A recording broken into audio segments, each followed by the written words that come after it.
মানে গুয়াহাটি থেকে তো কলকাতায় এসেছিলাম 26 তারিখ, তারপরে গৃহপ্রবেশের অনুষ্ঠান হলো। আজকে শিফটিং হচ্ছে, গতকাল হওয়ার কথা ছিল but due to many reasons কাল হয়নি, অনেক প্রবলেম গেছে। আজকেও সকাল থেকে বাস মানে চালাচ্ছি নিজের ইঞ্জিনটা, হোপ করছি যেন সব কিছু ভালোভাবে শিফট হয়ে যায় নতুন ফ্ল্যাটে, মা বাবার ফ্ল্যাটে। তাহলে মানে আমি একটু শান্তি পাই, রিলিফড হই, বিকজ খুব টেনশনে যাচ্ছে।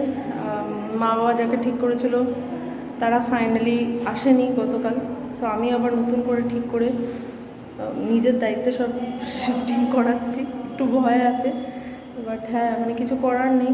যাই হোক, আমিও ঠিক জানি না কতটা ঠিক ডিসিশন না ভুল ডিসিশন নিলাম। যাই হোক, এই রুমটা এরকম।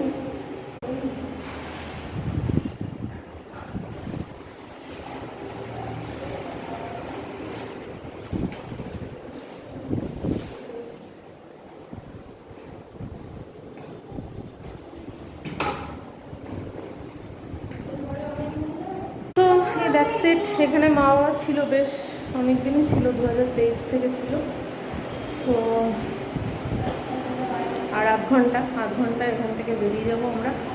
এই লাগেজগুলো আমরা নিয়ে যাব আমাদের গাড়িটায়। সো হোপ করছি 12টা, ওম করো না হাতে চেপা হয়ে যাবে রক্ত, 12টার মধ্যে আশা করছি ঢুকে যাব। এখন এরা আনলোড করবে ওখানে, তারপরে গোছানোটা তো আরও দেখতে। যাই হোক, এইটা হয়ে গেলে আমার আধা টেনশন শেষ। তো আজকের দিনটা ভালো কাটলেই ভালো। বিকালে টুয়াও আসছে, তো আমি আরেকটু রিলিফড আর কি। সন্ধ্যেবেলাটা আমি টুয়ার উপরে ছেড়ে দেবো। সো এই আর কি, চলো টাটা।